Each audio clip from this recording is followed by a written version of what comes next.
After this, the word of the Lord came to Abram in a vision. Do not be afraid, Abram. I am your shield, your very great reward. But Abram said, O sovereign Lord, what can you give me since I remain childless, and the one who will inherit my estate is Eliezer of Damascus? And Abram said, You have given me no children, so a servant in my household will be my heir. Then the word of the Lord came to him. This man will not be your heir, but a son coming from your own body will be your heir. He took him outside and said, Look up at the heavens and count the stars, if indeed you can count them. Then he said to him, So shall your offspring be. Abram believed the Lord, and he credited it to him as righteousness.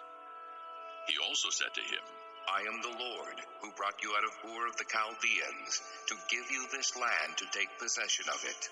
But Abram said, O sovereign Lord, how can I know that I will gain possession of it? So the Lord said to him, Bring me a heifer, a goat, and a ram, each 3 years old, along with a dove and a young pigeon. Abram brought all these to him, cut them in two, and arranged the halves opposite each other. The birds, however, he did not cut in half. Then birds of prey came down on the carcasses, but Abram drove them away. As the sun was setting, Abram fell into a deep sleep, and a thick and dreadful darkness came over him.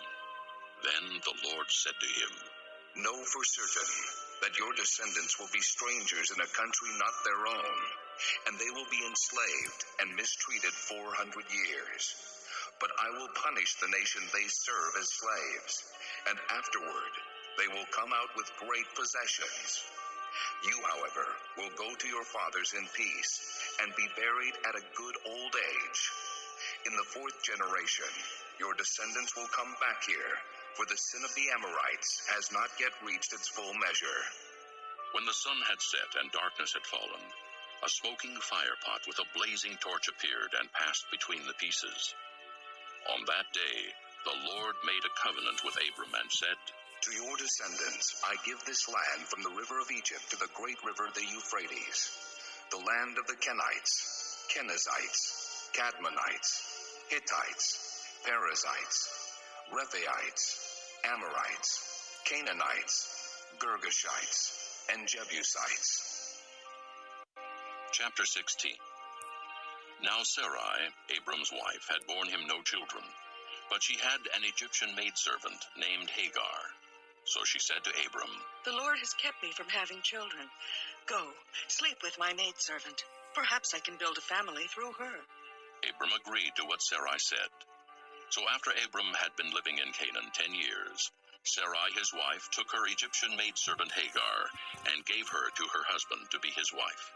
He slept with Hagar, and she conceived. When she knew she was pregnant, she began to despise her mistress. Then Sarai said to Abram, You are responsible for the wrong I am suffering. I put my servant in your arms, and now that she knows she is pregnant, she despises me. May the Lord judge between you and me. Your servant is in your hands. Abram said, Do with her whatever you think best. Then Sarai mistreated Hagar, so she fled from her. The angel of the Lord found Hagar near a spring in the desert. It was the spring that is beside the road to Shur.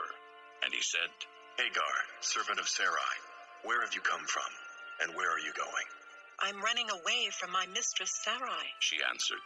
Then the angel of the Lord told her, Go back to your mistress and submit to her. The angel added, I will so increase your descendants that they will be too numerous to count. The angel of the Lord also said to her, You are now with child, and you will have a son. You shall name him Ishmael, for the Lord has heard of your misery. He will be a wild donkey of a man. His hand will be against everyone, and everyone's hand against him, and he will live in hostility toward all his brothers. She gave this name to the Lord who spoke to her. You are the God who sees me. For she said, I have now seen the one who sees me. That is why the well was called Beer Lahairoi. It is still there between Kadesh and Berit. So Hagar bore Abram a son, and Abram gave the name Ishmael to the son she had born. Abram was 86 years old when Hagar bore him Ishmael. Chapter 17. When Abram was 99 years old, The Lord appeared to him and said, I am God Almighty. Walk before me and be blameless. I will confirm my covenant between me and you, and will greatly increase your numbers. Abram fell face down, and God said to him, As for me, this is my covenant with you. You will be the father of many nations. No longer will you be called Abram. Your name will be Abraham, for I have made you a father of many nations. I will make you very fruitful. I will make nations of you, and kings will come from you. I will establish my covenant as an everlasting covenant between me and you and your descendants after you for generations to come, to be your God and the God of your descendants after you. The whole land of Canaan, where you are now an alien, I will give as an everlasting possession to you and your descendants after you, and I will be their God. Then God said to Abraham, As for you, you must keep my covenant, you and your descendants after you, for the generations to come.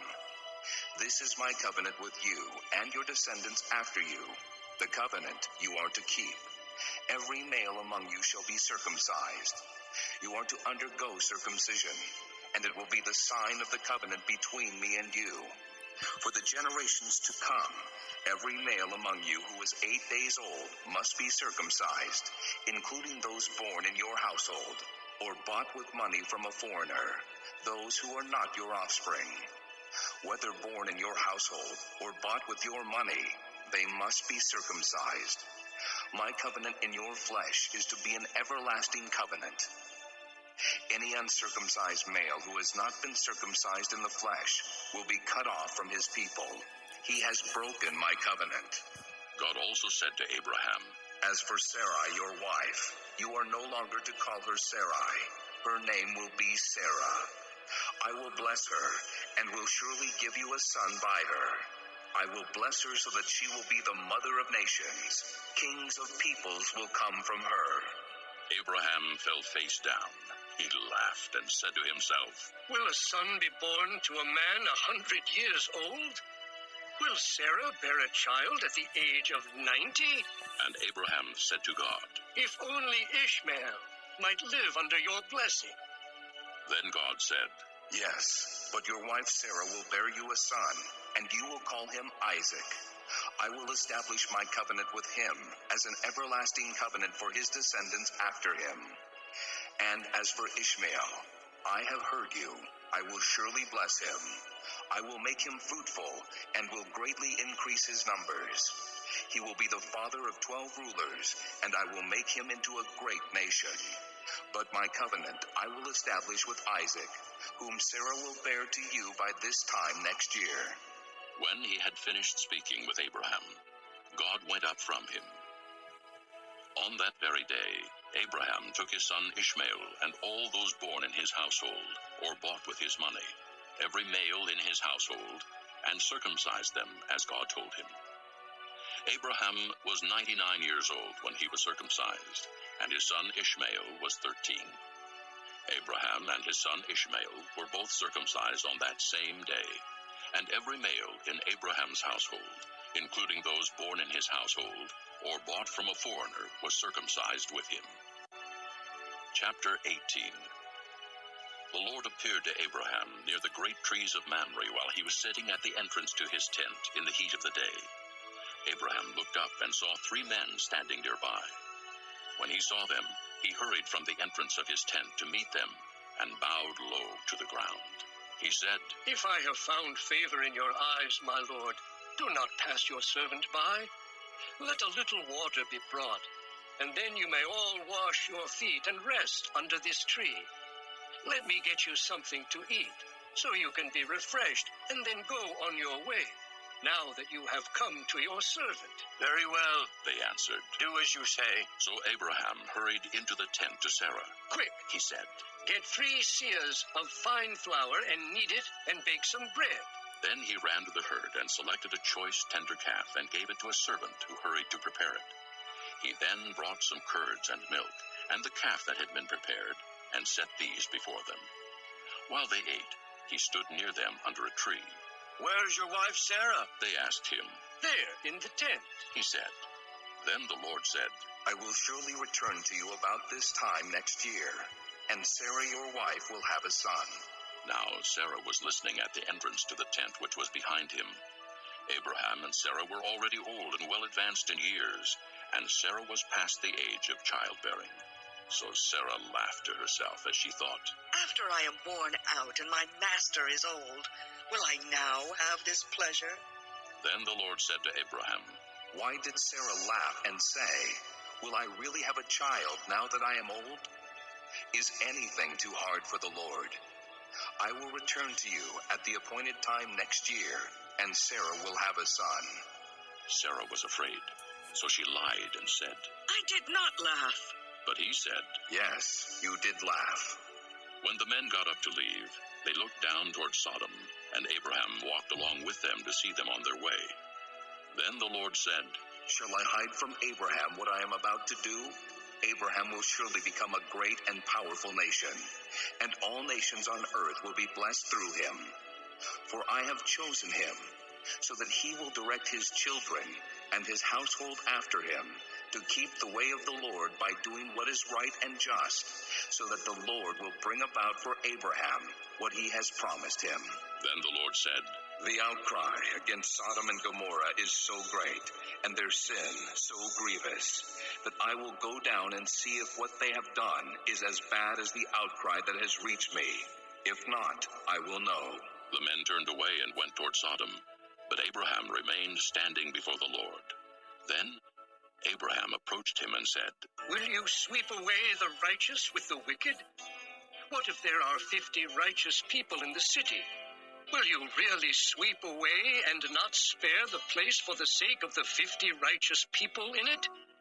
Far be it from you to do such a thing, to kill the righteous with the wicked, treating the righteous and the wicked alike. Far be it from you. Will not the judge of all the earth do right?